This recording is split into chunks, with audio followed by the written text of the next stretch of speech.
अभी हम लोग एयरक्राफ्ट विंड प्रॉब्लम्स करें, तो ये भी एकदम ऑलमोस्ट सेम है बोट और रिवर के प्रॉब्लम्स जैसे, ठीक है।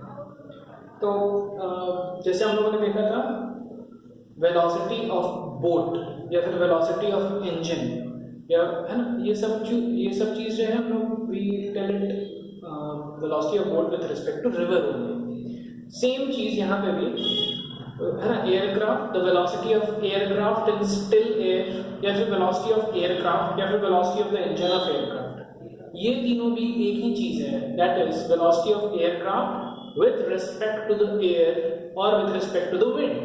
ओके, तो हम लोग लिख सकते हैं, है ना, velocity of aircraft with respect to the wind, ये हो जाएगा कुछ वेलोसिटी ऑफ विंड आपको दिया रहेगा, तो velocity of aircraft with respect to ground क्या हो जाएगा, velocity of aircraft with respect to wind plus velocity of wind with respect to ground, ये ठीक है, सेम चीज है ना।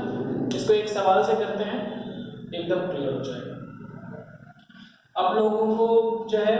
अगर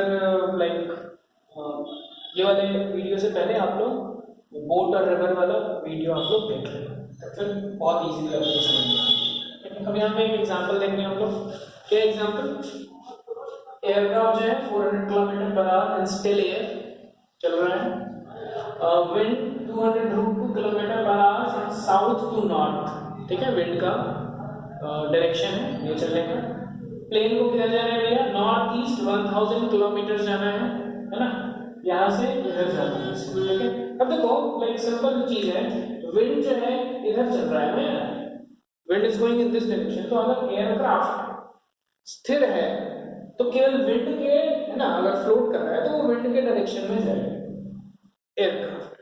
ओके, अच्छा, बहुत अच्छा। और एयरक्राफ्ट जो है ना, ऐसे जाएगा, उसको जाना तो इधर था ना, तो ये तो इधर चला जाएगा ना, यहाँ पे पहुंच ही नहीं पाएगा, इसको ए से बी जाना है ना, इस डायरेक्शन में जाना है ना, ये है ना क्वेश्चन। और ये कितना है, ये 1000 किलोमीटर से ऐसे जाना है इसको। अब जो है विंड इसको फोर्स करेगा इधर जाने के लिए, तो वो उधर चला जाएगा, ठीक है।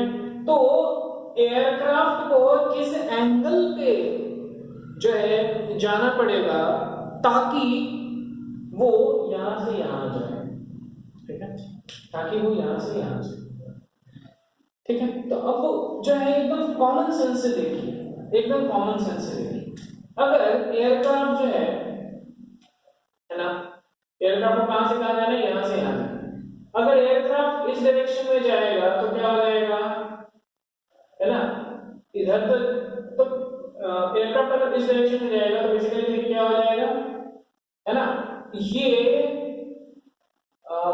इसका कंपोनेंट, ठीक है, थोड़ा सा अच्छे से थोड़ा बड़ा,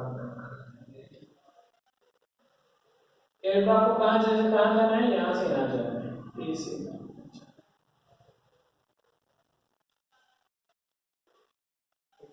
ए से बी जाना है, अच्छा, ठीक है।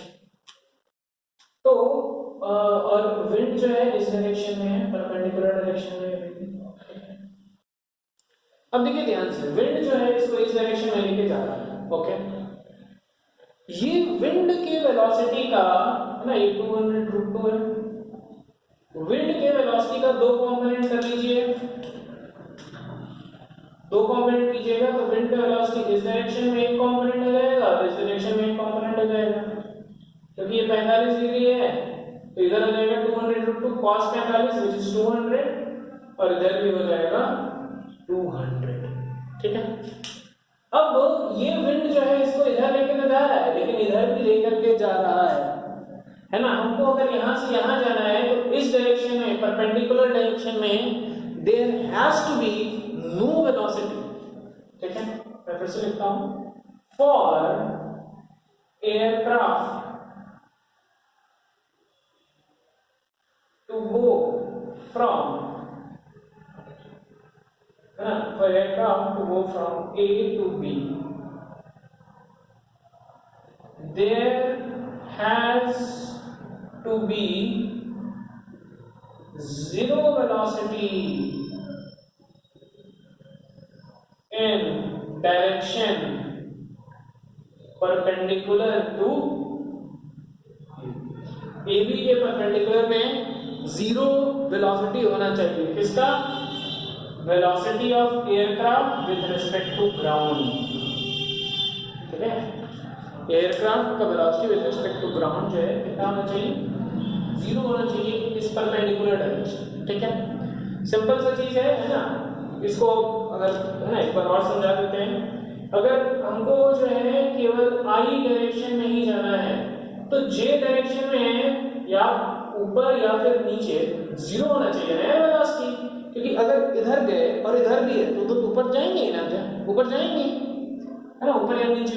तो जी डायरेक्शन में वेलोसिटी जो है जीरो होना चाहिए। सेम चीज अगर इसको यहाँ से यहाँ जाना है तो इसी डायरेक्शन में वेलोसिटी होना चाहिए, इस डायरेक्शन में वेलोसिटी जीरो होना चाहिए।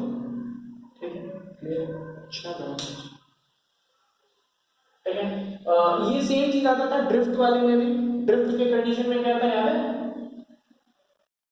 है ना, जब जीरो ड्रिफ्ट हो, अगर हमको इधर से इधर जाना है डायरेक्टली तो फिर आई डायरेक्शन में वेलोसिटी वो जीरो कर देगा, कभी ना ड्रिफ्ट नहीं होगा, केवल इधर ही जाएगा। क्लियर है?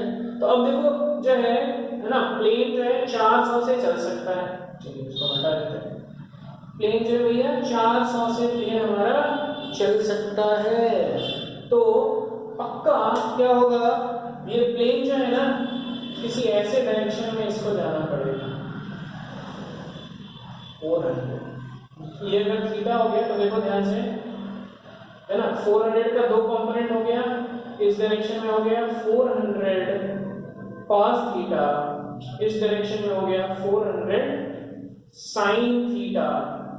400 sin theta should be equal to 200। ध्यान से देखिए, थीटा हो गया 30 डिग्री। क्लियर है? थीटा हो गया 30 degree.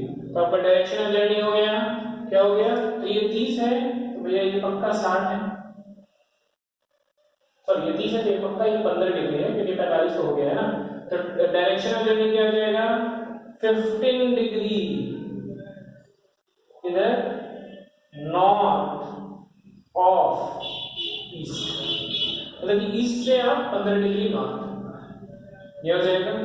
Time taken to reach, अब देखिए इस डायरेक्शन में क्या हो गया वेलोसिटी? 400 cos थीटा और प्लस 200। ठीक है, तो वेलोसिटी क्या आ जाएगा? 400 into cos 30 √3/2 प्लस 200।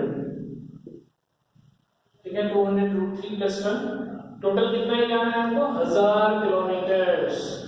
तो टाइम टेकन हो जाएगा 1000 बटे 200 into √3 प्लस 1, 5/√3 प्लस 1 आवर कितने देर में पहुंचे। ठीक है, तो समझ में आना चाहिए एयरक्राफ्ट विंड प्रॉब्लम में क्या है, ऑलमोस्ट सेम लाइन पे है बोट और रिवर प्रॉब्लम पे। ठीक है, इसमें देखिए फिर से विंड जो है इधर जा रहा था 200 √2 से, तो विंड का दो कंपोनेंट हो गया इधर और इधर। अब इस वाले कंपोनेंट को निगेट करना है, क्योंकि हमको तो डायरेक्टली यहाँ पे पहुंचना है ना, तो निगेट करने के लिए हमको थोड़ा सा इधर एंगल पे एयरक्राफ्ट को लेके जाना पड़ेगा, जिसके कारण एयरक्राफ्ट का इस साइड का जो वेलोसिटी है वो इसको कॉम्पनसेट कर है ना, इसको निगेट करके जीरो कर। 400 sin theta 200 that should be equal to, है ना, लाइक ये होना पड़ेगा, और उसके बाद फिर टाइम वगैरह भी हम लोग निकाल। Thank you very much.